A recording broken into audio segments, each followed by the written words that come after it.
fii ci Univers FM 98.0 di le baromètre de l'économie sénégalaise rajo bile moo nekk ci digg xolu Sandaga.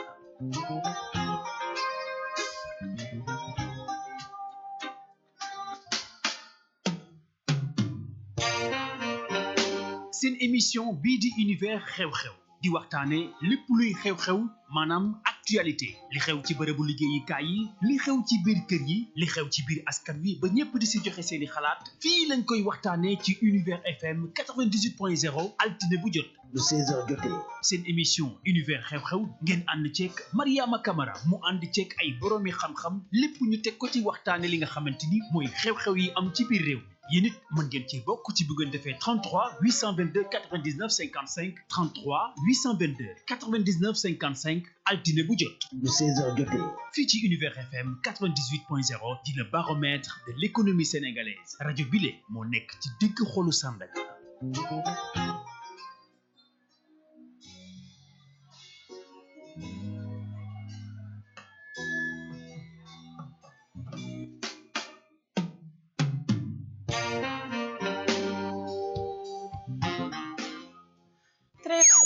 retrouver sur la 98.0 Dakar Univers FM ñu ngi leen di nuyu bu baax di leen ziar di leen jox seen di leen ñaanal mais également di ko sàkku ci yéen di nuyu ñi nga xamante ne ñoo nekk ci prison yi mais également ñi tëdd ci hôpitaux yi ñu ngi leen di nuyu bu baax les Sénégalais de la diaspora ci la ñu bokk di am mbégte nag altine bu jot dañuy ñëw fii seen émission Univers xew-xew mi nga xamante ne day waxtaane tolluwaay mi également jafe-jafe réew mi chaque lundi dañuy invité kenn mu ñëw ñu fas yéene waxtaane li nga xamante ne nii moo soxal réew mi tey nag ma amoon invité mu nekk Yahya Saïd Camara nekk coach sportif bu ñëwoon fii ñu fas yéene faram fàcc lu bari ci sportu Sénégal que ce soit muy football wala basket ma bàyyi ko mu nuyoo ko ay mbokkam ay auditeurs yi ñu tàmbali émission bi. salaamaaleykum mbokki téléspectateurs wala mbokki internet Univers FM.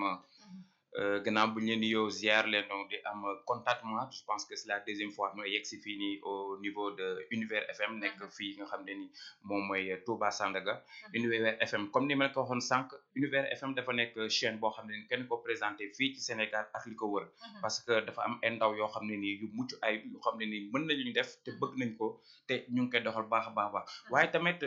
maa ngi profité di nuyu sama waajur bu góor ak sama waajur bu jigéen. donc di leen sant tamit parce que su ma yegsee fii nii ñoom ñoo tax tamit waaye tamit di nuyu képp koo xam ne ni à travers la chaîne Open Sport Family TV yaa ngi may suivre aussi di leen naan ngeen tapoter ngeen partager parce que liñ fi war a waxtaanee waxtaan bu am solo la. alors mi ngi noonu la ñuy tàmbalee émission bi mënuma tàmbalee émission bi nag te nuyu ma ñi nga xamante ne ñooy assister la partie technique muy Ami ak Galaye Diallo ma leen di jaajëfal bu baax a baax si liggéey bu am solo bi nga xamante ne ni koy def si kër gi macha allah yal na leen yàlla fay di invité nag Yaxya bi ñu invité mi xam ngeen ne coach la Yaxya lan moo la inspiré ba nga nekk coach sportif. waaw c'était un rêve depuis bi may xale ma nekkoon quelque boo xam ne dama sopp bu pare jaar armée ba pare nag bu ma jaaree armée yàlla nattuma nag ma def ñuy wax la formation des moniteurs donc loolu tax moom mun a may ba ma doon coach sportif. macha allah naka nga gisee sport bi Sénégal de manière générale. waaw le sport bu ñuy wax sport de manière générale. dafa nekk sport de manière générale bu Sénégal. waaw donc dafa nekk loo xam ne nii. tawat boo xam ne nii. màgget yaramu mag la féppay métti. muy ci football bi. muy ci basket bi. muy ci handball bi. muy dans tous les sports yoo xam ne nii moom moo ko englobalisé. alors dañuy taxaw nag ci championnat basket bu Sénégal. Yaxya championnat bu Sénégal bi naka nga ko gisee. waaw championnat bu Sénégal ci basketball. donc je pense que chaque jour que jëfee dañ siy wax parce que li tax ñu si wax parce que championnat de basketball. fu mu toll war na dépasser fii nii. non seulement ci wàllu dirigeant yi. ñi ngànk sport bi. parce que def les moyens yi nga xam ne ni moo war ci li nga xam ne ni moom mooy le basketball dans sa globalité. parce que les gens sont en train de souffrir. les gens qui sont passionnés du sport sont en train de souffrir. ndax lu tax parce que il y a pas de concertation ak ki nga xam ne ni moom mooy ñi fi nekk. ak les acteurs de basketball. ou bien les acteurs sportifs. alors loolu naka la mën a amee tamit Yaxya parce que bu ñu gisee ne quand même mën nañu wax ne basket bi booy xool daanaka dafa bëri ñi nga xamante ne dañoo bëgg fii basket ci Sénégal léegi comment se fait-il que ñu mën a am benn fédération boo xamante ne peut-être du concerté dem ba ci suufa suufa suuf. waaw xam nga pour concertation bi il faut que mu am ubbeeku ubbeeku tout à fait. te tant que ubbeeku amul basketu Sénégal day ndërmeelu parce que li tax ma ne dafa war a ubbeeku ñi ŋànk nekk ci kaw ñoom ñoo war a dem seeti ñi nga xam ne ni ñoo nekk ci suuf tout à fait. te ñu nekk ci suuf dañu nekk di liggéey bu rafet ci wàllu sport surtout ci xam ci wàllu basket parce que booy wax sport tout tànk mooy tax ñuy wax booy wax sport formation bu crédible formation bu solide moo tax ñuy wax sport mais booy wax sport tamit te boole woo ci les acteurs du basketball ça ne marche pas te c'est là où le bas blesse. alors donc mën nañu ne donc président fédération bi naka lañ koy falee. waaw président de la fédération sénégalaise de basketball dañ koy falee c'est pour une durée de 4 ans. 4 ans. donc chaque 4 ans dafa war def assemblée générale. woo pour ñu renouveler waat. pour renouveler ko. donc te buy def assemblée générale donc dafa war a am koo xam ne ni mooy arbitrage muy le ministère des sports moo war a arbitrer mais voilà donc comme ni nga ko waxee rek di koy nuyu moom tamit di rey koli di ko naan yal na yen bi oyof mais bu loolu weesu tamit dafa am ñoo xam ne ni ñu ngi ci suuf mooy les présidents des clubs tamit surtout ñooñu parce que Yaxya foofu dama lay dagg surtout ñooñu il faut que ñu taxaw si ñoom parce que mën nañ ni lépp fa lay jóge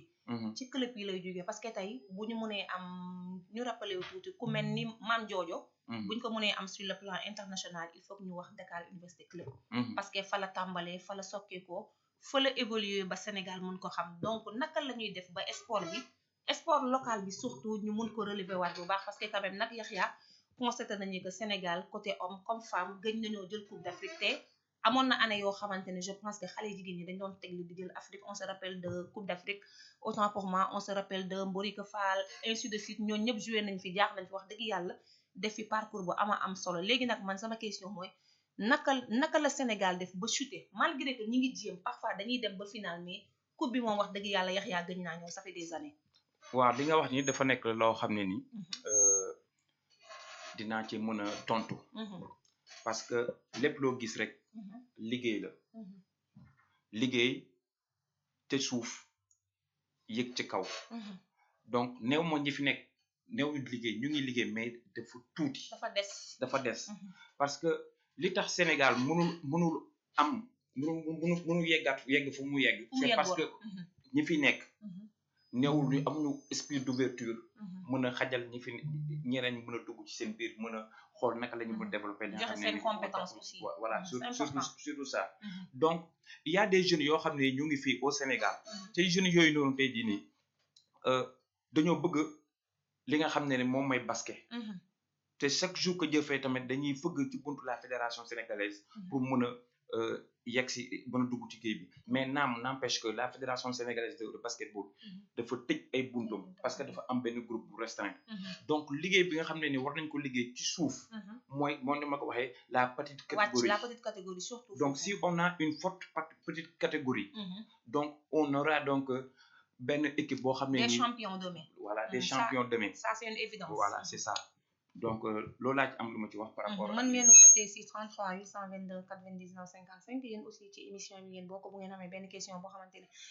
da ngeen ko bëgg a poser par rapport ak émission bi mën ngeen woote mais aussi bu ngeen amee contribution boo xamante ne aussi da ngeen koy dolli mën ngeen woote sur le 33 822 99 55 alors ñu taxawaat foofu bu baax a baax parce que nag quand même gisoon nañu petite catégorie bi comme ni nga ko waxee il y a des années wax dëgg yàlla dañ doon def ay résultats yu exceptionnels et puis man Yaxya fi may gën a taxaw mooy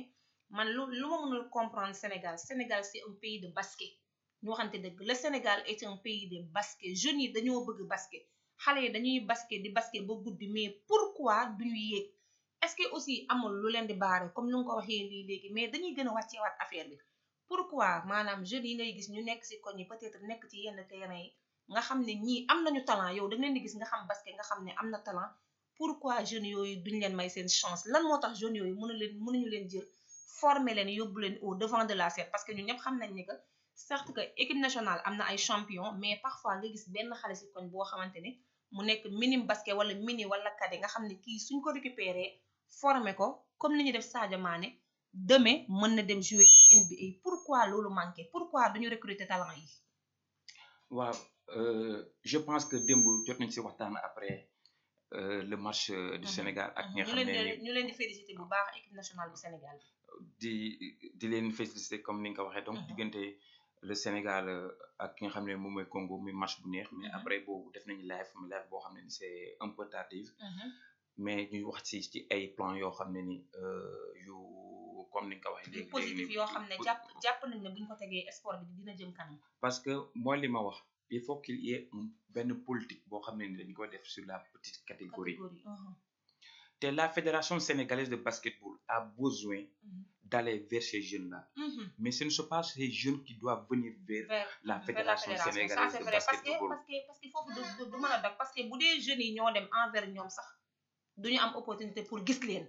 peut-être dina am lu leen baare wala nekkuñu fi wala xam nga rek Sénégal nu muy doxee mais je pense que fédération moo war a def comme dañuy organiser ay match muy dem ci terrain yi wala muy yónni ay nit yoo xamante ne dañuy recruter les meilleurs joueurs parce que terrain boo dem nga dem HLM nga dem Bopp nga dem Astra nga dem Dik nga dem Ville de Dakar parfois terrain boo dem ci petite catégorie bi di nga gis koo xamante ne nii kii buñ ko formé pendant des années dina nekk benn góor gi si jaay waaw gis nga mooy li ma wax rek bu njëkk bi dafa amoon benn centre de formation bu fi nekkoon muy Bopp centre de Bopp moo fi nekkoon di former les jeunes tey ay jeunes yu bëri ci wàllu basket bi ci équipe nationale du Sénégal foofu la ñu génnee dañu sopee Bopp donc politique bi nga xam ne ni moom la fédération war a def par rapport ak li nga xam ne ni ñun en tant que acteur du sport ñun ñi nga xam ne ni on est des amateurs du sport ñun ñi nga xam ne ni nous sommes des passionnés du ballon orange la fédération sénégalaise je ne veux pas dire que la fédération sénégalaise manque de moyens mais il ne manque pas de moyens la fédération sénégalaise de basketball li ko war mooy créer benn centre de formation ou bien centre de détection des jeunes yoo xam ne tey jii nii bu ko créer loolu ak fu mu ko mënta créer day parcourir des sillonner les 14 régions du Sénégal et essayer de prendre les meilleurs et quand il sélectionne les meilleurs donc il va sélectionner les meilleurs par rapport tamit à leur cursus scolaire donc parce que quand on parle de sport il faut que sport étude moo tax ñuy wax tout à fait donc ci loolu bu ko defee ay la yëwén di nga dégg Sénégal fu sore maanaam Sénégal bi nga doon dégg bu njëkk ba di nga am mais tant que politique boobu noonu de détection des jeunes ak ubbi benn centre de formation defu ko ça ne va pas marcher mais Yaxya est-ce que aussi du faute de moyen parce que quand même xam nañ ne que am na ay club yoo xamante ne am nañu moyen fii ci Sénégal 33 822 99 55 salaamaaleykum allo salaamaaleykum oui salaamaaleykum Mariama Sadio Ba maa ngi lay nuyu tonton Sadio ziar naa la yaa ngi si jàmm alhamdulilah maa ngi nuyu sa invité waa Yaxya Sayid ma bàyyi la nga nuyoog moom Yaxya na nga def alhamdulilah rabbil alamin ñoo ngi lay fay tonton Sadio fay na nga def ça va alhamdulilah may rafet invitation bi ñu la def ak ministre ak xam-xam merci beaucoup Mariama sa question am na solo lool sport bi yëpp nag yëpp de manière générale loolu moo ñu kale non talent ñoom suivre ñu ko ñoom intérêt personnel la ñuy suivre man nag sama question ak coach bi en tant que joueur football naa sama famille ñu ngi ci football bi samay doom en même temps meilleur latéral ngay waxal macha allah attaquant bu ma mas di dajal buñ ne la Sadio ngay dajal am ko problème macha allah ma koy laaj football naa nag football nga wax waaw c'est-à-dire sama question day xaw a nekk nga baal ma ci wax ji question les traits xamul sama question boo ko déggee bu baax ci am ma ba présentation bopp man la football naa ak sama question da ngay posé waat sa bopp question mais bref amul problème staff entraîneur waaw maanaam directeur technique ñi ko wër. staff technique bi daal de manière générale. merci. capitaine équipe. takk brassard. équipe. seen pouvoir. ak seen responsabilité. fan la placé wu ci équipe football nag laa wax. football waaw fan la war a yem daal. waaw. j'ai compris waaw. parce que damay développé tuuti. allez-y. man bi may football. sama lakkale. mais nag man sama entraîneur daf ma wóolu woon. maanaam maanaam daf ma bàyyi woon xel. ndax man nag dama doon mayo bi xale yi di wax. man fu ma mës a taxaw may sant yàlla dama daan xoolee sama bopp Ferdinand Coly. ala accu laa daan footballé parce que dama ragaloon defet. sama entraîneur daana classé ma ñëw xëcc ko duma capitaine ne ko lii ak lii neexuma kii ak kii lii fi mu taxaw bu foofu. léegi nag ma koy laaj. est-ce que capitaine war na mën a jouer rôle boobu. wala staff technique. war na mën a waaw war nañu mën a jouer rôle boobu. wax nga question bu am solo boo xamante ne peut-être mi ngi woon ci xelu sénégalais yu bari. parce que loolu daf ñuy yàqal quoi. sama gis-gis bu gàtt.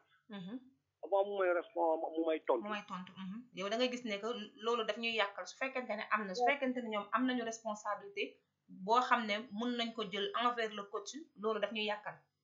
parce que man en tant que joueur du ma capitaine. dama ko doon def gabu décédé na yàlla na ko yàlla yërëm kuy Sébikotane ku ko tudd dégg nga gabu ci footballu Sébikotane. grand entraîneur coach bu mag. su ma ko mësaan wax ne ko mais Yaxya mi nga teg nii non poste boobu man wóoluwuma ko. non mais daf ma koy dindil quoi. mais pourquoi loolu war na mën a daw fii quoi. léegi nag man sama xam-xam bu gàtt. ma koy laaj est-ce que loolu loi sport permettre na ko. moom capitaine bi wala staff technique bi. maanaam ñu ne joueur bi na génn wala joueur bi na dugg wala joueur bi war nañ koo changer. man avant ñuy dugg ci terrain classement bi rek man samay xeer dal na. est-ce que loolu pouvoir boobu est-ce que capitaine am na ko wala. staff technique waaw c'est important. macha allah tonton Sadio ñu koy sant di ko gërëm bu baax muy fidèle auditeur boo xamante ne day woote ci bépp émission boo xamante ne mi ngi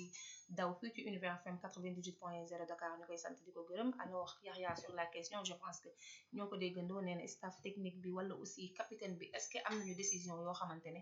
war nañ koo mën a jël ci terrain bi quand même. waaw Mariama c'est toujours un grand plaisir de répondre les fidèles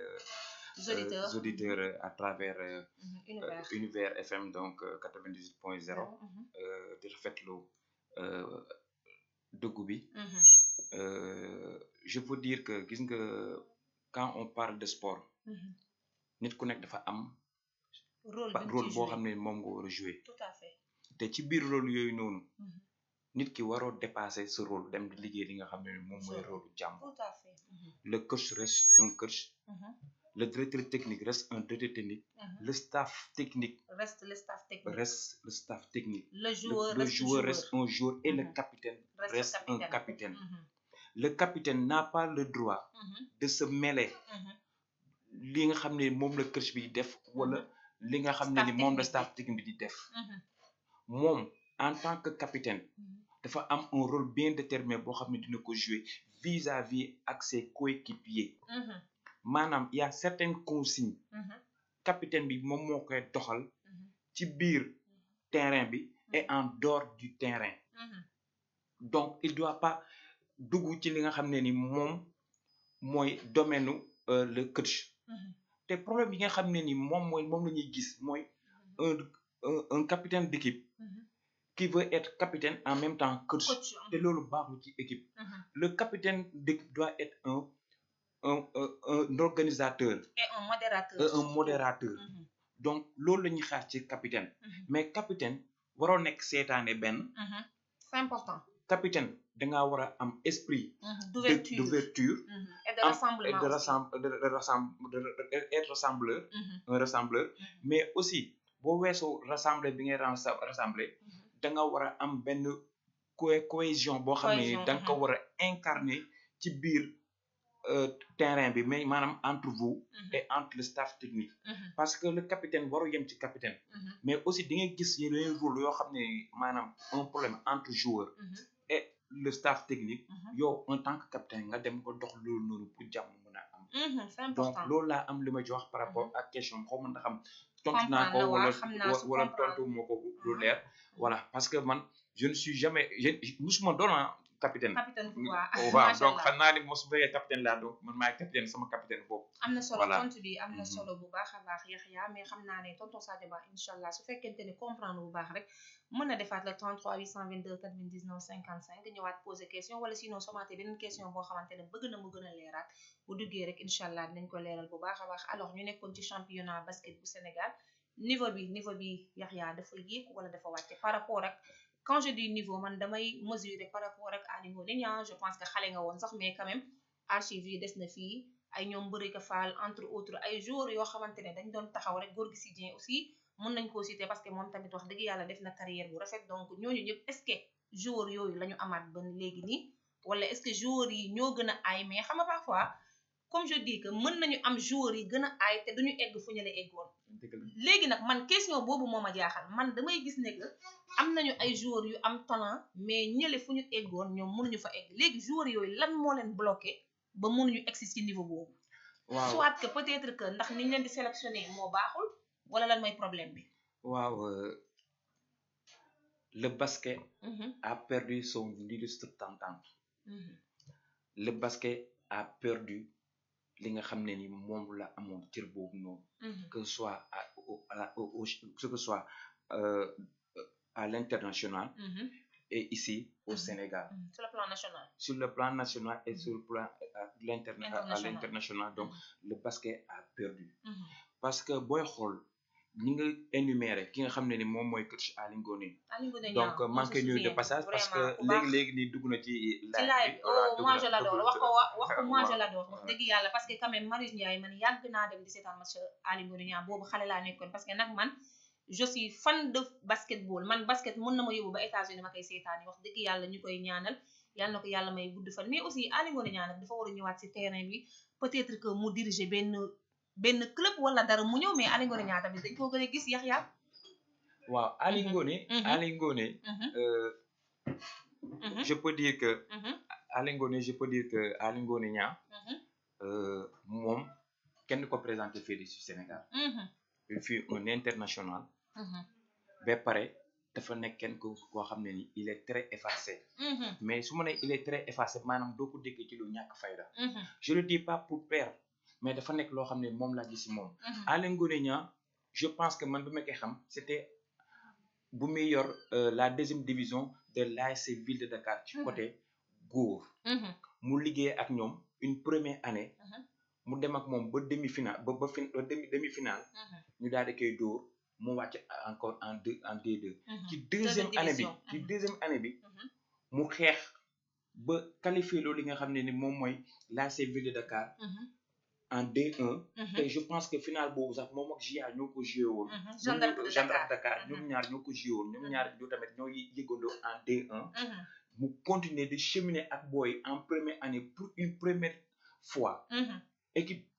daay dem D1 mu qualifié ci play-off c'est pas donné à n'importe qui gàcce ngaalama ki nga xam ne moom mooy Aly Ngouille Niang par rapport à ça liggéey bu mucc ayib mais bu su ma continuer ci loolu noonu Aly Ngouille Niang bu mu paree foofu noonu dañ ko remplacer ak ki nga xam ne ni moom mooy le coach Raoul Toupane moo nekkoon l'ex-directeur technique de la Fédération sénégalaise de basketball te ki nga remplacé tey jii moom mooy Sir Parfait Adjuvant bu Dakar Université Club di koy nuyu tamit moom tamit mais bu loolu weesoo tamit Aly Ngouille Niang ci liggéey bu mu liggéey ci biir ville de Dakar ci ASC bi kenn mën ko génnee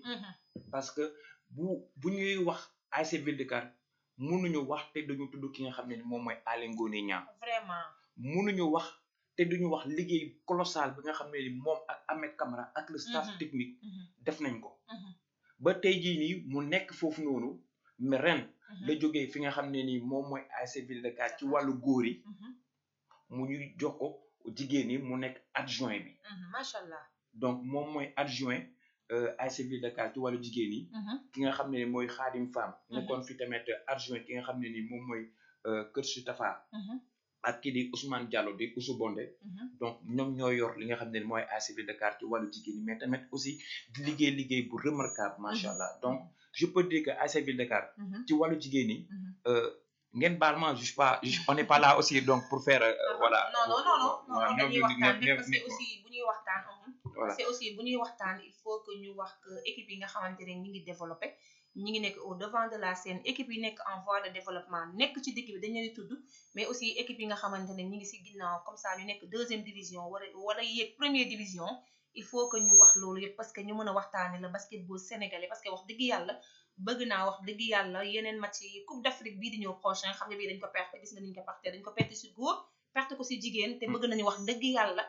Coupe d'Afrique bii di ñëw Sénégal jël ko ci jigéen mais aussi mu jël ko ci góor parce que man jàpp naa ne man li ma jàpp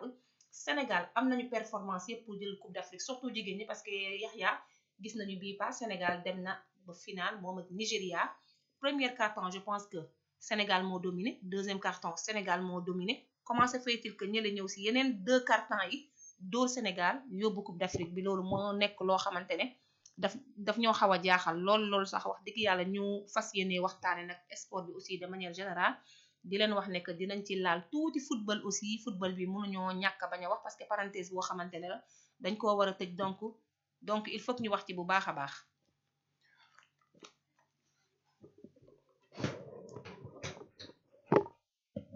il faut que ñu wax ci bu baax a baax vas-y demal Yaxya waaw comme ni ma la ko waxee rek l'équipe nigérienne dañoo nekk équipe boo xam ne nii la majeure partie de ces joueuses ils jouent aux Amériques ñu ngi jouer Amérique ça c'est vrai NBA la ñu nekk ba pare ñoom seen championnat dafa nekk championnat bu dëgër këj championnat bu normal la par rapport booy comparer le championnat sénégalais ak le championnat nigérien bokkul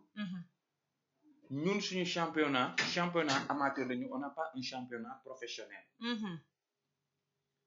à défaut de quoi mooy maanaam tey jii pour nga am championnat professionnel mën a di rivaliser ak yeneen équipe ak yeneen dëkk yi surtout le haut niveau le haut niveau il faut nga am sa poche faw fees del ak xaalis xam nga moom laa doon wax sànq mais tamit Yaxya il faut savoir que ville de Dakar manqué wuñu ay moyens waaw ville de Dakar amul ay see douane am nañu ay moyens ak yeneen équipe yoo xamante ne war nañ leen mën a tudd fii man d'accord naa équipe yi nga xamante ne peut-être ils sont dans le besoin mais am na ay équipe yoo xam ne fii ils sont bien outillés am nañu ay moyens mais lan moo leen tere egg ba ci kaw man question boobu lay poser parce que man jàpp naa ne opportunité yi ñu am na ñoo xam ne amuñu ko woon te indi nañu Coupe d'Afrique xam nga du moyen mooy tax nga mën a àgg fi ngay àgg mais ci la bokk aussi parce que moyen dina tax nga mën a jënd ay joueurs ba pare dina mën a tax tamit nga structuré wu carrément te boo amee moyen da ngay stable donc doo nekk fi dakkante affaire des salaires de impayés ainsi de suite nous voyons que y a certains de ces équipes yoo xam ne ni ñoo ngi fi au Sénégal le plus grand problème mooy salaire bi nga xam ne war nañu ko mën a fay ki nga xam ne moom mooy joueur yi wala joueuse bi surtout loolu et puis tamit les moyens comme tu viens de le dire man dinaa la citer 5 wala 4 équipes yoo xam ne tey jii nii je pense que tey jii il devait être dans l'élite jusqu'à présent Duc ci la bokk Dakar Université Club ci la bokk Douane ci la bokk ASC Ville de Dakar ci la bokk AS Police ci la bokk ASFA ci la bokk man ASFA dama leen gëj a dégg ASFA ce sont les militaires non dama leen gëj a dégg nag pour ne citer que ça parce que lu tax ma ne ñii waruñu sax am problème parce que ils font partie de l'État te moyens yi ñu am fa lañ koy tirer sur l'État surtout ville de Dakar parce que ñoom dañuy am budget boo xam ne ni c'est pour le sport la ville de Dakar mënuñ ko amuñu luñ ko waroon wax parce que Ville de Dakar à travers seen président mu Yatma Diaw ñu ngi liggéey bu colossal te dañ leen di féliciter Yatma Diaw par rapport ak liggéey bu muy liggéey di féliciter l'encadrement technique ak le directeur technique de la CIV de Dakar du Moustapha Gueye Moustapha Gueye ñu ngi koy nuyu bu baax macha allah moom aussi yoroon na fi Lion yi je pense équipe nationale bu Sénégal lii fii yoroon na leen macha allah defoon liggéey bu am solo ñu ngi koy nuyu bu baax a baax xam naa ñooñu ñëpp Yaxya dañuy am benn jour boo xamante ne dañuy dem seeti ji leen wax dëgg yàlla waxtaan ak ñoom parce que dañu bëgg quand même le basketball sénégalais yëkkatikuwaat parce que ñun ay amateuru basket lañu donc amateuru basket nag lenn rek moo koy béggal am ay équipes yuy gagné non seulement au niveau national mais sur le plan international aussi loolu c'est important comme li nga wax sànq xale yi niñ leen di tàggatee est-ce que xale yi aussi quand même man je me pose la question est-ce que xale yi respecté nañu sport bi comme ni ko mag yi respecté woon ñoom Aly Ngouille Niang à leur temps parce que gis nañ ne que tamit am na tuuti changement man je me souviens de Wose xam naa Wose ba ma nekkee HLM su ma doon jàng 8 heures dama koy gis mu téye balam moom kese di entraîner 3 points xam nga 3 points moom da nga koy entraîner pour avoir la main man su may jàngi 8 heures damay gis muy sacrifier nga xam ne boo ko yóbbu woon ba NBA fu mu taxaw day dugal parce que am na déjà la main est-ce que sacrifice boobu ñooñu doon def comme ñoom Aly Ngouille Niang est-ce que xale yi ba léegi ñu ngi koy def ci basket yi xale yi ñu ngi koy def xale yi bëgg nañu basket xale yi bëgg nañ basket mais ñenn ñi gisuñu ku leen di tàggat xale yi bëgg nañ basket waaye tamit parents yi dañoo am benn responsabilité boo xam ne ni mu ngi seen ndodd lu tax moo wax ko parce que quand on parle du championnat aussi la ligue de basketball war na mën a dimbale xale yi ñu mën a am championnat bu normal surtout loolu xale yi muy junior muy cadet muy minime war nañu mën a am championnat boo xam ne ñoom ñoo ko chaque année ñoo ko moomal seen bopp surtout parce que si lañ leen mën a tàggatee la ligue de Dakar dañuy bokk xale yi maanaam tu peux jouer aujourd'hui wala nga jouer 3 à 4 matchs ci benn journée 3 matchs ci benn journée ñu bokk la loolu ça ne se fait pas ba pare xale yi aussi tamit li mel ni ñaan mooy gis nga bu ñu bëggee tedd ci li nga xam ne moom mooy basket bu ñu jiital xaalis surtout loolu dama doon ñëw foofu mais eggalil ba pare donc dafay bàyyi nga continuer exactement parce que man je vois que quand je te dis que bu njëkk ba suñu gisee mag yi nga xamante ne ñoo fi jaar def ay performance c'est des gens yoo xamante ne wax dëgg yàlla yàqamti wuñu woon am xaalis mais xale yi léegi da ngay gis benn xale bu mën tuuti xaw a nekk star rek bëgg a fayeeku te yow eggagoo niveau boo xamante ne danga fay fayeekoo ak Yaxya aussi ñit ñi dañuy bëgg a xam ban niveau la joueur wala fayeekoo niveau junior wala niveau senior wala même cadet dañuy fayee xam nga xale pour mun a fayeeku doo xëy rek nga tàmbal ko li nga xam ne moom mooy xaalis dañ koy jox neexal la c'est des primes yoo xam ne ni c'est des primes de récompense pour booster l'enfant pour encourager ko pour moom gën a mën a ngoy ci li nga xam ne ni moom mooy passion muy le sport waaye le plus grand problème mooy xale yi koo ci formé benn ñaar ñett ñeent ñu commencé bondel commencé tirer à 3 points mu jël boppam teg daf ko star fa lay taxaw exactement et puis aussi man dama remarqué benn affaire man bu njëkk ba dama doon gis je donne un exemple rek benn Yaxya HLM lay defee petit catégorie mini basket minime cadet junior senior mais tey dama lay jox benn exemple da ngay gis damay joxe exemple rek nag benn xale boo xamante ne mini basket mi ngi ko defee HLM minime mu defee ko waagu ñaay cadet mu defee ko centre de bopp junior mu dem defi jee ko kii Dakar Université Club senior mu def ko ville de Dakar est-ce que loolu tamit dina tax nga performant nga am ay qualité et puis est-ce que yow su fekkente ne dañ la war a sélectionner en équipe nationale est-ce que loolu tamit du ci jouer changement de club bu rapide boobu maanaam chaque année nga dem ci benn club bu bees xam nga foofu dafa am liggéey boo xam ne ni la fédération sénégalaise la ligue de Dakar dañoo am liggéey bu mucc ay boo xam ne dañ ko war a def jeunes yi mais le club formateur dafa am part de responsabilité parce que boo jëlee ce jour nga formé ko dafa am mu commencé jouer dafa am li ñuy wax des réserves maanaam tey jii nii xale bi mu nga dem au niveau de la Ligue de Dakar de la fédération nga porter réserve nga ne xale bi kat man mii dem koy protéger boo koy protéger xale bi amul droit jóge fi dem fi beneen club naam bu fekkee dafa nekk ci benn club boo xam ne ni yow bu joueur bi yow entraîneur bi jàpp nga ne kii bëggoo ko protéger da nga koy bàyyi mu dem jouer fu ko neex mais Yaxya est-ce que tamit amul beneen problème parce que man j'ai rencontré un jeune xam nga damaa sopp xale bu mun basket ma xamoon benn club bu muy basketee ma jékki-jékki gisatuma ko ci club bi ba ma ko laajee la moo tax nga bàyyi xale bu mën a basket nag macha allah yàlla na ko yàlla defal ca mu ne ma club bi mu nekkoon di basket lu tax mu bàyyi fa parce que dafa mën a jouer te coach bi du ko dugal ci terrain bi lan mooy indi loolu aussi xam nga tey le coach a ses joueurs le coach a ses joueurs mais le coach tamit bu lay dugal day fekk yow moom lu mu bëgg nga mën ko defaral c'est pas parce que da ngaa mën a basket da laa war a mën a dugal déedéet ça ne marche pas comme ça man yàlla dafa ma nattu man musuma basket xëy na football laa doon def musuma basket dafa nekk loo xam ne c'est benn passion la mais yàgg naa ci macha allah ka te am naa ci vécu donc nit ki loo mën a am loo am talent te les systèmes yi nga xam ne ni moom la coach bi bëgg nga defaral ko mu gis koo xam ne tey jii nii benn Mariama Camara boo xam ne tey jii système bi nga bëgg bi mu bëgg tey Mariama moo ko mën a jouer yow lay jël yow lay dugal mën na basket toll lu ak noo mënta toll daal jàppal ne daal kooku moo koy indi mais man je dis que bu fekkente ne cas bi noonu la demee donc est-ce que coach yi duñu jël responsabilité di waxtaan ak joueurs yu ndaw yi xam nga xale yi xamuñu dara comme ça nga rassembler say joueurs ne leen ne dafa am match boo xamante ne Yaxya yow mën nga jouer mais match bi soxlawu la tey match bi Galaye la soxla ba ñoom ñu mën a comprendre ne am na match yoo xam ne même bu ñu mënee jouer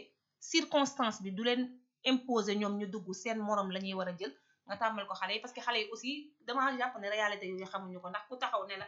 man mën naa jouer mais coach bi bëggul ma dem parce que du ma dugal kooku leneen la jàpp te loolu bokkul ak réalité bi est-ce que aussi si formation bi warul mën a gën a am rigueur ba pare am waxtaan surtout coach bi man dama doon gis HLM man ba ma doon basket ñun suñu entraîné ba wàcc dañuy toog sumi suñu dàll sumi lépp Univers FM salaamaaleykum allo.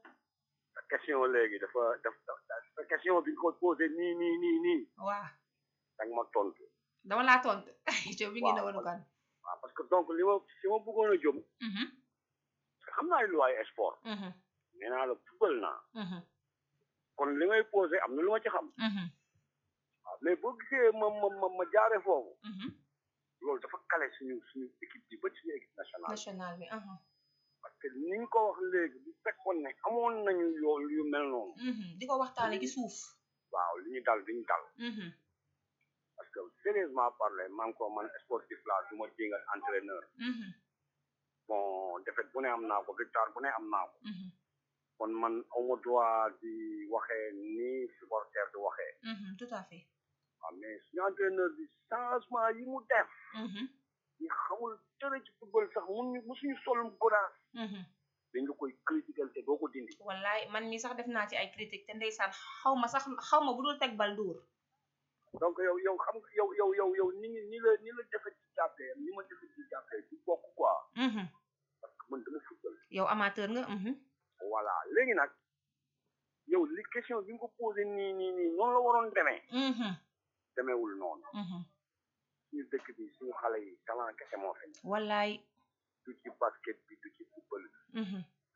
organisation ak méthode. fekk affaire boobu joxuñu ko respect. jamais résultat. c'est vrai. organisation ak méthode. ñi fi am résultat yëpp moo leen ko jox. surtout organisation yi parce que mën nga am méthode te doo am organisation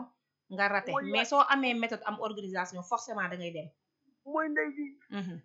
lu ñu organisé wul du dem. wallaay. mais tonton.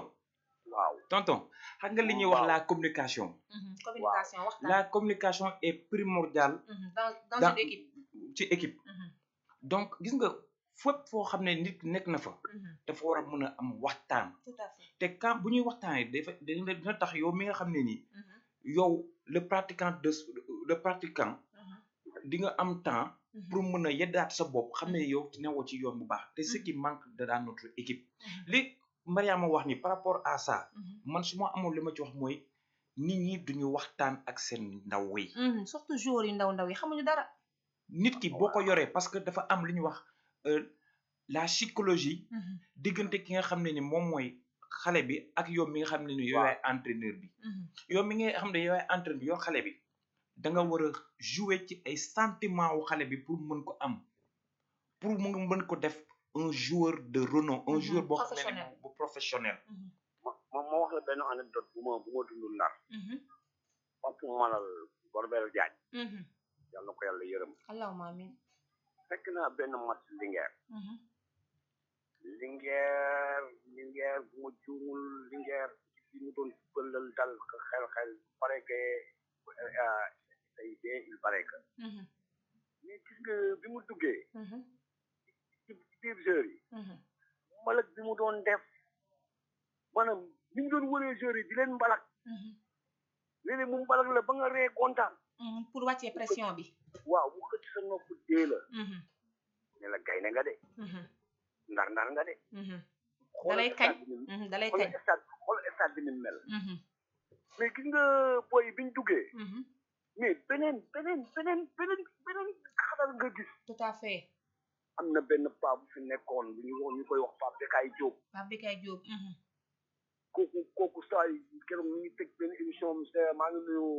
Yatma NC Yatma Diop maa ngi koy nuyu Yatma Diop je pense que ñun moom dañuy déggante dañuy gisante ci panelu kii kan la basket parce que kii kan la basket dafa regrouper des anciens basketteurs des anciens sportifs mu ci football mu ci basket mu ci handball bi voilà donc des fois nag mu def ay sorties médiatiques yu neex voilà des fois nag mu def live yu neex daal te aussi tamit di koy féliciter par rapport à ça aussi mais basket dafa neex affaire américain la non discipline bu neex la vraiment pour bàyyi coach mu développé daal nañu organiser ànd ak méthode surtout xale yi waaw defaraat suñu réew talent baa ngi fi teg intérêt personnel fële intérêt moom général rek la ma war a sànn wallaay mais ñun africain intérêt personnel crypto personnel trop waaw bi ci des mooy yow mi yor sa rajo boobu mu dugg suñu rajo bi ngir yàlla génnal nga bàyyi ñoom ana Gallay Diallo Gallay moo ñu doy te émission bi sax loolu moo ko xaw a yàq quoi waaye waa ji nañu dimbali bàyyi ñu waaye ñun suñu terrain ñun mu leer waay wallaay day brouiller carrément entente bi waaw ba ci kanam jërëjëf li muy développé am na solo lool macha allah li ma ci gën a neex rek moo discipline bi muy waxee quoi Yaxya Camara la sant sama doom baay la waaw te sportif la sport lépp discipline la discipline la sport ku yarul rek munoo ko def waaw macha allah gars yi dañoo am kenn koo xam ne nii kenn ko présenté fii muy l'international xam football xam basket l'international boo ñu déggee rek nga dindi sa micro bu fekkee am nga kàddu yoo sànni ci nga xam ne ni moom la Mariama daal di wax dañ koy soxla vraiment parce que comme li may wax rek dañu am ay pionniers yoo xamante ne dañ leen di soxla pour ñuy gën a orienter le débat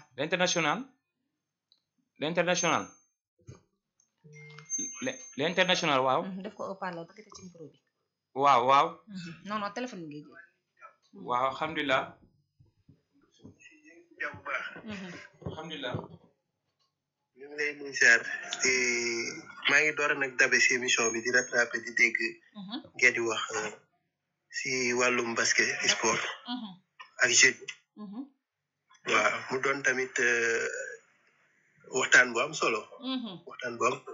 soo gisee sax maa ngi bind open si commentaire yi naan kan avant d'être pro wala basketteur xam nga il faut d'abord être maa ngi ko doon wax si commentaire yi waaw parce que jamono ju ñu toll nii dafa nekk jamono joo xam ne dafa naqaree gérer ndaw ñi surtout loolu coach waaw surtout ndaw ñi waaw soo xoolee dafa am leen loo xam ne rek c'est parents yi ñoo la siy jàppale parents yi ñoo la siy jàppale parce que le sport il a ses réalités et ses exigences ji nga les jeunes de nos jours fu ñu toll nii dañuy manque de concentration dinañ bëgg dara de mais dañuy manquer de concentration ils sont trop distraits surtout loolu ak téléphones yi avec les téléphones portables la technologie surtout dañuy bëgg dara mais dafa am benn affaire boo xam ne da leen di déconcentré ñoom du ñu essayer saisir leur objectif benn affaire bu tegu seen kanam ñu ne lii la ñu gëm si lii la ñu nekk jamono ñu toll nii téléphone ak yenn affaire yi dafay yàqu yu bëri nos jours da ngay nekk si dara concentré mais léegi avec la nouvelle technologie les jeunes de nos jours sont très distraits duñu nelaw ils ne dorment pas voilà il ne dort même pas. gis nga je parle de sport en matière en général. dafa fiir. sport pour def ko pour nekk athlète pour être un athlète. il faut d'avoir nekk koo xam ne ku concentré wu la. si li nga bëgg. di nalaw heure. di yeewu heure. c'est pas di yeewu heure. di lekk lu baax. tout à fait. ces trois exigences là nit ku bëgg a nekk dara il faut nga xam ko. te nga respecté ko. soo ko respecté. sa dem day gën sa niveau day gën a yéeg teel a kawe. soo ko respecté wul. mooy comme exemple bi ngay jox kii dafa ñëw si club bi am talent. mais dafa gis ne coach bi da ko dugal. le coach il a besoin de gagner le match. donc si tu peux l'apporter sur le plan physique wala sur le plan quelque chose boo xam ne mën na gagner match. pourquoi mu peine à te faire laisser dans le banc donc am na benn soit. am na cause. voilà am na cause. soit tu n'es pas discipliné. soit tu n'es pas physique. soit tu rates les entraînements. Il y a de ces choses yoo xam ne c'est le coach même qui peut expliquer. vous avez raison. voilà alors coach amoon naa benn question bu ma la war a poser parce que man damay gis man ba ma doon basket man maa ngi doon basket HLM li ma lay wax ni yàgg na parce que man sama doom mooy basket actuellement mais ñun bu njëkk ba coach bi bu paree entraînement dañuy naan summi leen seen dàll ñu summi dàll yi dese kawas yi ñun ñëpp ñu def en rond coach bi taxaw ci digg bi maanaam dalay yedd sa comportement que sa àdduna sa jàng loolu est-ce que mi ngi am deuxièmement est-ce que du yéen coach yi yéen ay promettre xale yi soo basketee dem États-Unis ba da ngay gis xale bu nekk cadet di la wax waxu Europe te moom eggagul senior où se trouve le problème exactement. première rectification man. je suis simplement un amateur je suis pas un coach. D'accord. je suis simplement un amateur je suis pas un coach. mais je suis bien le sport et particulièrement le basket. mais soo ma jëlee domaine boobu nga wax. xale yi. il se croit déjà ay américains. il se croit déjà voilà ñoom xale yi seen comportement rek. seen comportement suñuy ñëw pour jàng basket. pour ñëw parce que ils ont pas encore accumulé toutes les informations qu'il faut pour nekk basket ñoom déjà def nañ seen bopp star. quand ils se disent man mën naa bondel bal je peux mettre 2 points je peux mën naa song cerceau quelque chose comme ça. ils se croient ñoom c'est vérité absolue. genre loolu il faudra que ñu am ay coach yoo xam ne dañ leen di recadrer. surtout loolu. parce que il faut des coachs exigeants aussi. il y a des façons d'habillement. il y a des façons d'imitation. certes kenn ku si nekk mën nga am sa référence. on n'en disconvient pas mais.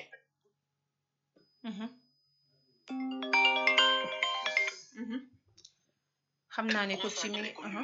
il faut être athlète.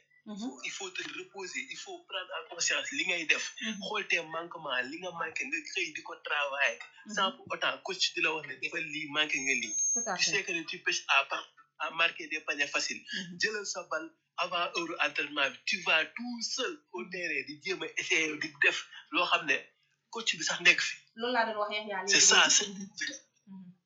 c'est ça qui manque. initiative yooyu xale yi jël tuuti ko. il se passe tout le temps. nii la mel kii mooy sama idole lii lay sol muy ñëw sol ko def bon nga ñaari bal tu crois que ne yegg nga benn niveau bi alors que ne yaa tu es tout à fait yaa ngi si beneen programme. mais nekkul li ñu succès bi. mais tey su fekkoonte ne amoon nga benn conseil bi nga xamante ne yaa ngi koy jox jeunes yi su ma nee jeunes yi damay commencer par mini basket minime cadet ba junior ban conseil nga leen jox que ce soit les filles comme les garçons bu fekkente ne dañoo bëgg a egg demain sur le plan international ban comportement la ñu war a am ak lan la ñu war a adapté. le respect être correct bien le respect correct képp kuy jàng na nga gëm sa jàng sport étude képp kuy jàng ne te distrait pas bul xool ay yeneen nit lu mu am ak kii am na fii wala defaral na lii yaayam dama ko war a def kut ko kut non il faut toujours être concentré continuer sa jàng parce que sport léegi dafa laaj pour ngay jàng si conseil su ma leen doon jox il faut ñuy jàng surtout basket bi gën a gëm jàng surtout basket bi aussi gën a gëm jàng gën a concentré wu soo ñëwee basket lépp loo mënti def jàppal ne loo def lu baax comme tu as fait un énorme match jàppal que ne il laisse des chemins à parcourir am na marge de progression bu mu war a gën bul teel a rassasié le sénégalais loolu loo ko jàpp dafa day teel a doyal day teel a doyal par si benn match rek mën na yaakaar ne mën na gagner univers alors que ne dafa am ay marge yoo xam ne nit da koy échelé di ko yéeg par nànk-nànk muy xale muy mag donc man jeune si nga leen di conseillé nañu jàng suñu nekkee si basket nañu bàyyi di roy te gëm li ñuy def déglu seeni entraîneur te ànd ak respect te correct tey nelaw heure di lekk lu baax di lekk lu baax di nelaw di entraîner surtout entraîner gis nga nekk entraînement am entraînement dans ton corps ça te permet de faire tout ce que tu veux faire sur le terrain nga am si tu es physiquement prêt soo jógee amaana am na ñoo xam ne sax dañ la mën a téye si kaw macha allah am na solo te loolu lan moo la koy may il faut que te donner aux entraînements il faut que te donner à fond waaw loolu daal laa si amul li ma si contribué li ma si macha allah kontaan nañu ñu ngi déggante maa ngi waaw nga bañ a demagum COP yaa ngi ci yaa ngi ci ligne bi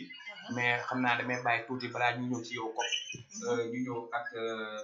notre journaliste émérite boo xam ne kenn ko présenté fii ci Sénégal donc voilà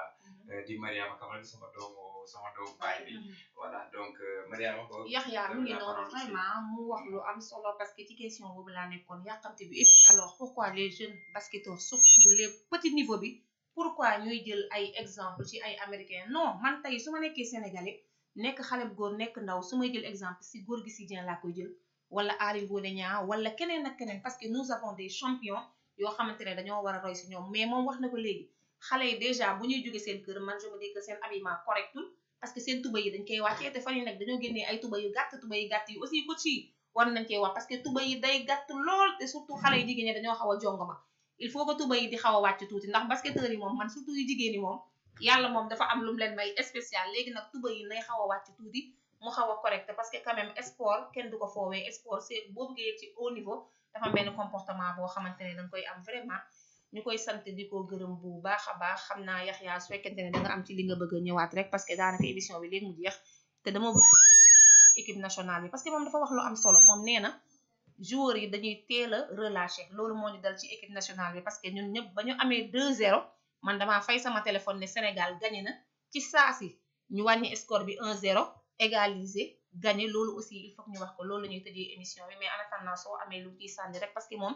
amateur la mais je pense que moom mën na nekk coach parce que li mu fi joxe nii li mooy basket sport yëpp tant que amoo discipline mënoo ko def premièrement discipline deuxièmement nga respecter sa coach te man je vois que beaucoup de joueurs xale yi surtout respecté wuñu seen coach yi surtout su la yàlla xawee may benn talent bi danga naan non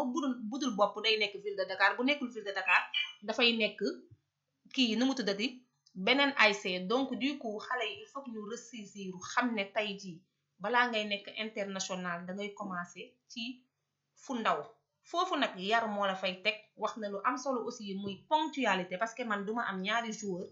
Yaxya buy ñëw chaque jour Galaay buy ñëw tey di suba ma am match di dugal Galaay duma ko def man moom su may dugal damay dugal koo xamante ne nii macha allah il est ponctuel il est respectueux et il est respectable ñun suñu joueurs yi njëkk ya loolu la ñu amoon c'est des gens très responsables ñoom Aly Ngouille Ndiaye dama koy cité parce que Yaxya dama koo bëgg xam naa Aly Ngouille Ndiaye il faut nga présenter ma ko wax dëgg yàlla ayca mi ngi noonu waaw di rafetlu ki nga xam ne ni moom mooy l'international intervention bu pertinent macha allah il connaît bien le basket man waaw surtout le basket et aussi le football parce que day wax ci basket di wax ci football te il est polyvalent je l'ai jamais vu lu dul ci live la ñuy déggante des fois ñu invité ma live ma yëg ma fekk foofu noonu des fois tamit ma dugg ci live ñu fekkante des fois ma def live moom mu ñëw fekk ma fa ñu waxtaan te on a besoin de ces gens là parce que xale yi dañoo am écoute parce que li ñuy wax ci basket téere la te gannaaw téere la tamit ñi ñuy déglu dañ ci war a mën a jëriñu tout à fait te damay faral di wax naa gars yi waxtaan bu jëriñu amul benn sens yeetewul amul benn sens donc des fois il faut pas critiquer pour critiquer mais on critique pour benn sens pour ñëpp mën a trouver le positif donc ci biir waxtaan ci la lépp di xewee ci biir la waxtaan ci ngay trouver ay solution di ko rafetlu mais COP dafa am benn kenn koo xam ne xëy na moom la ñuy jël COP une dernière par rapport ak cette question ñu door a mën a tëj d'accord xam naa ne bu yàggee sax mu bàyyi la nga ñëw non xam naa ne émission bi sax jeex na mais moom nañ ko jël rek après ñu tàggatoo parce que xam naa ne dinaa def benn émission boo xamante ne damay invité 3 joueurs ay basketteurs wala benn coach ak ñaari basketteurs ñu fas yéene waa voilà Aly Ngouille Ndiaye moom il faut ko jël alors mën nga ko jël y a pas de souci waaw nga xam ne dañ koy tëjee waa fay nañ la COP soxna si am na benn jour bu mu wax turam j'ai eu la chance de ma côtoyer kan la Aly Ngouille Ndiaye bi nekk asalam Weuz oh je l'adore fan la nekk léegi Weuz sama doomu ndey la non Weuz mu ngi asalam mais ba mu koy mujjee côtoyer maa ngi ko doon demandé ne ko yow Weuz pourquoi demoo jouer ji première division alors que pourtant yow am nga maîtrise 2 points parce que waat soo xoolee 3 points d'accord mais pour sànni 2 points moo gën a métti si basket te am nga maîtrise soo taxawee 2 points boo sànnee bal bi day dugg ma ne ko pourquoi yow demoo jéem a jouer première division parce que ji nga basket processus la laaj nit ki munoo exemple tey soo xoolee suñu première division bi booy kate la ñuy jógee dem jouer senior direct comment ça loolu nan la mën a nekkee du ma la wax ay turu jour mais bu fekkee yow yaa ngi suivre championnat li may wax ñi nga xam ne ñu ngi suivre championnat bi xam nañ bu baax li may wax non man mii sax man mii gis naa ko mais dama ko mënut a comprendre man mii gis naa ko xam nga am na équipe mun nga joueur mun nañ la surclassé xam nga joueur basket mun nañ la surclassé nga dem jouer senior mais dafa am ñoo xam ne seen processus basket moo yeggul léegi exemple yow da ngay dem jouer senior di compétir cadet léegi yow tey mun nga jouer match petite catégorie cadet demee nga am match championnat senior koo xam ne ne yow sa entraînement demeewul noonu day feeñ munoo day feeñ ba pare booy dañoo teel a yëg seen succès dañoo yëg succès booy bu ci commencé jouer senior 18 heures lay ñëw terrain xam nga tey petite catégorie mooy commencé 15 heures 16 heures mu jeex cadet jël ba 17 heures et demi mu jeex après senior yi ñëw senior garçon ou bien senior fille gars yi jël mais bu fekkee yow sa jàngu basket ñoragul léegi yow nga bëgg a ñëw direct senior te petite catégorie li lay entraîné ak senior li lay entraîné c'est diamétralement opposé waaye foofu danga may ma poser la benn question à qui la faute waaw mais xam nga tey exemple club bi mu nekk am nañ ci part de responsabilité mais xale bi waat parents bi am nañ ci part de responsabilité non man soo ne parents yi duma d'accord xaaral man soo ne parents yi duma d'accord parce que man damay joxe benn exemple man mun naa dugal sama doom basket fekk man xaw ma dara ci basket mais ngay dem xool sa doom si li mu nekk waaw loolu am na xam nga tey yow sa doom bi nga dugal école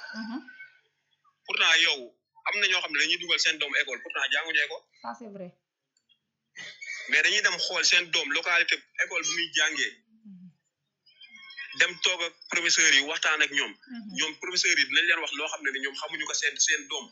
ñoom dinañ wax professeurs yi loo xam ne ni pour ñu professeurs yi bàyyi si xel ne xale bi comportement am lii ak lii la léegi professeur bi da ko siy dimbali tout à fait mais tey gars am na ñoo xam ne man mi di wax ak yow coach la mais dama doon def chaque dimanche damay dem xool sama benn dem kër waajuram añee fa dimanche bi toog fa ba 16 heures wala 17 heures man dinaa xam comportement bu xale bi ak ay parents léegi man xale bi du ma jaaxal dina dem ba benn instant xale bi day mel ni sax man ak moom benn sang la parce que dama exemple xam nga góor sax garaawul mais su fekkee da ngaa nekk coach boo xam ne ay jigéen ngay entraîner foog ngay dugganteeg parents xale yi mën a dem seen kër yi toog ak ay waajuram yow di nga xam lu bari di nga jàng ci xale bi lu bari di nga xam comportement am si biir si kër gi ak comportement am muy indi si terrain parce que tey am na xale yoo xam ne dañuy ñëw terrain dañuy nekk ay xale yoo xam ne ni yow da ngay naan comment ça se fait nit ki nan la mën a melee nii mais pourtant yow doo comprendre da gis xale yoo xam ne dañuy ñëw terrain dañuy yaru terrain bi sax ñoo koy bale mais soo demee seen kër yi amuñu fa benn njëriñ tout à fait c'est vrai loolu su fekkee nag yow da nga nekk coach boo xam ne yow da nga yem ak xale si terrain bi kese da ngay trompé wu parce que xale yi léegi deux visages lañu am 3 sax ba pare xam nga tey Sénégal ñun lu ñu gën a sonal si sport nit ki mënoo di entraîner te doo gaaw a tëdd exactement temps de récupération zéro xale yi duñ nelaw guddi de temps de récupération zéro yow mënoo entraîner nekk sportif bëgg a nekk sportif ngay tëdd 2 heures wala 3 heures du matin kooku mënoo récupérer da ngay ñeer rek parce que soo gisee ma waxee loolu man samay joueurs yu ma yor ñëpp ku nekk dama yor sa numéro WhatsApp machallah heure boo nekkee si ligne bi man dinaa xam yaa ngi si ligne bi heure boo nekkul si ligne bi dinaa xam nekkoo si ligne bi yow da nga leen di dimbali après nag soo amee occasion soo demee seen parents yi toog di nga leen mën a souligner parce que xale dañoo muus am na heure boo xam ne buñ warul tëdd seen parents yi liste noire lañ leen di dugal bu fekkee nag parent boo xam ne amul waaw dañ leen dugal liste noire léegi bu fekkee parent boo xam ne nag amul benn accès si monde technologie bi day jàpp ne doomam xam nga du ci bàyyi xel léegi suba teel bu jotee rek da lay delloowaat ça c'est vrai waaw yooyu coach yi di si bàyyi xel ba pourtant maa ngi dégg ngay wax benn wax pourtant coach yi chaque fois que bu entraînement jeexee dañuy def briefing waaw man briefing moom daan naa ko xam mais xale yi léegi kon fii amul coach boo xam ne entraînement day jeex du def briefing dina def briefing na leen science yi ñu doon def lii ak lii la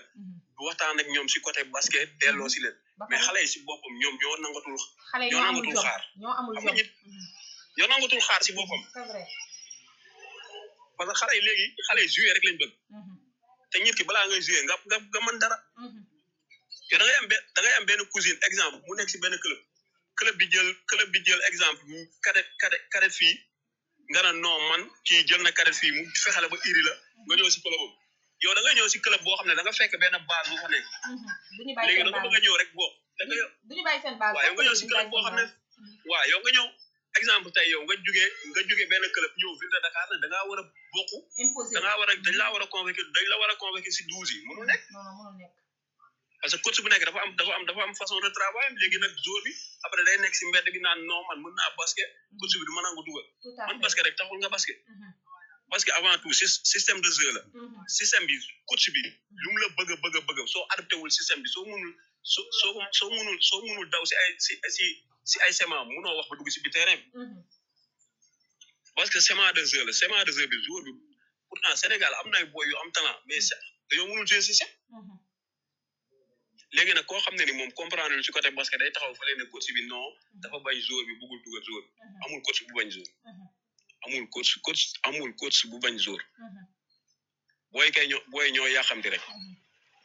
comme instant yi xam naa ni émission bi waxtu bi jot na di rafetlu encore une fois de plus ci intervention bi tamit bu pertinente ñu ngi koy kontaane bu baax vraiment coach dinaa la invité voilà kii Teddy yaa ngi may wax lien wu live bi mais xam naa ne lien wu live bi dinañ ko jox incha allah rabi voilà. d'accord vraiment ñu koy kontaane ci intervention bu mu def Univers salaamaaleykum allo. Mariama. oui. Yaya day dellusiwaat. Yaya. waaw parce que doyaluñu. d'accord day ñëwaat lundi prochain. waaw may nuyu sama mbokk moomu génn. waaw. nga xam ne ni mu waxee noonu la encadré xale yi. Oslo Fall noonu la ñuy def. macha allah ñu ngi koy sant bu baax. ñëw waaw Oslo noonu la ñuy liggéeyee. uta naa gàllaay de. ka joxoon ay xale yu jigéen. waaw dañuy ñëw auditer sa kër. heure bi booy bi tëdd. nga xam ko. booy bi lu muy lekk. téléphone am yow parent bi yan ban responsabilité nga ci am. fréquentation yi. non man dama kontaan ci audio parce que man dañ ma macha jàpp allah. ne dama gën a mën a xam nan laay gérer kuy def sport. pour def sport. maa ngi leen di jaar ñoom ñëpp. yéen yàlla nañ dund ba fekkee njëriñu xale yi. allahumma amiin. waaw talent bi mi ngi fi. organisation bi ak méthode bi rek moo fi manqué quoi. macha allah mais boo xoolal maa ngi nii Alassane Djigo ci terrain bi. waaw boo duggoon ci biir sa yaram day daw. ndeysaan. xale yu ndaw. mais li ñu war a def ci sport bi moom manqué. état bi nañu dimbali suñu doom yi ñu dem. nañu organiser suñu doom yi ñu dem suñu xale yi sonn nañu. waaw ba ci kanam. merci beaucoup xam nga Galaye nag instant yi waxtu bi daf ñoo xaw a tënk waaye da ngay tàggatoo rek ndax dañoo waroon dugg ci équipe nationale bi sax mais temps bi moo ñu ko mayul mais dama lay bàyyi nga tàggatoo rek ba pare ñuy féliciter ñi nga xamante ne ñoo interagir ni ci TikTok bi wax dëgg yàlla xam naa après da nga may jox seen numéro sax ma dégganteeg ñoom invité leen ñu def spécial émission basketball parce que li ñuy wax dafa am solo surtout ki nga xamante ne mooy coach bi nga xamante ne day dem ci kër ñi nga xamante ne ñooy entraîneur yu jigéen yi aussi ak non kii ñi nga xamante ne ñooy sportif yu góor yi ak yu jigéen yi vraiment di leen nemmeeku di xool nu ñu nekkee seen famille wax dëgg yàlla loolu dafa di lu am solo ma koy jaajëfal bu baax a baax ayca tàggatool ñu yëkkati émission bi. waaw di rafetlu un grand plaisir aussi de faire partie donc ci cette émission. parce que bu la neexoon nga bañ ma invité parce que bu la neexee tamit nga ne xam-xam bi doyul wala affaire yooyu noonu. non ñun Sénégal moo ñu yor ak xale yi. je pense que aussi tamit man dama toll si jàng te maa ngi jàng. vraiment jàmbaar nga. voilà donc di remercier tamit notre professeur di Doudou Coulibaly. Doudou Coulibaly duñ ko fàtte wallaay. di suñu moo ñu yor journaliste. suñu doyen suñu papa suñu lépp la Alaaji Doudou Coulibaly. ndax bu ñuy demee ba am sañ-sañ. toog di wax ci micro wallaay moom mooñ ko def. moom mooy nit ñi ñuy former pour ñu nekk demee des journalistes de renom. et je remercie aussi tamit ñi nga xam ne ni. ñoom ñoo may suivre à travers la chaîne Open Sport Family TV 1 toujours mes followers di remercier tamit samay parents waajur bu góor ak samay waajur bu jigéen waaye di nuyu tamit képp koo xam ne ni à travers ma voix tu me reconnais mais à travers la voix de Mariama Camara xam nga ma di rafet tamit ki nga xam ne moo fi dugg léegi nii di koy sant di koy gërëm gannaaw nee na naa ñëwaat waaye non da ngay ñëwaat tonton Sadio Ba waaw incha allah loolu moom dañ koy programmer da ngay ñëw ànd ak beneen coach ñu gën a yaatal parce que aussi Sénégal moo ñu ñor mais xale yi mais aussi xale yi ñoo ñu ñor waaye sport Sénégal surtout basketball moo ñu ñor il faut que ñu waxtaane ko mais nag Aly Ngouille Ndiaye aussi waroon na woote mais xam naa moom dama koy utal invitation spéciale ñu fas yéene toog fii Galaye Diallo jël ma def ma gros plan ñu waxtaane parce que sénégalais du ma jóge fii te du ma la jox sax sama du ma la jox numéro kii waaw incha allah li nga xam ne ni moom mooy numéro Aly Ngouille Ndiaye non boobu dama koy mais aussi tamit gars yi yéen ñuy suivre à travers la chaîne Open Sport Family am na loo xam ne ni tamit maa leen koy waajal mooy kaay togg muy émission boo xam ne ni dañuy dem fekki les joueuses de basketball dem def leen surprise ne la ni tey diw moo la seet pour nga togg ñu plat nangam moo xool ndax mën ngeen ko mais aussi tamit di nuyu ki nga xam ne mooy bébé Khady bébé di nekk international basketteuse di nekkoon di évoluer fi nga xam ne moom mooy Guinée di loon nationalité guinéenne donc bébé dëkkul HLM bébé waaw xam naa ko bébé macha allah dafa mel ni nekkoon na Dakar Université Club waaw voilà xam naa ko maa ngi koy nuyu bu baax a baax noonu nag la ñuy yëkkatee jotaay bi parce que li duuf ci nag li lépp xelul ci cin bi di leen jox dig daje ëllëg ak jàmm di gërëm bu baax a baax Galaye ak Ami mi nekkoon ci partie technique bi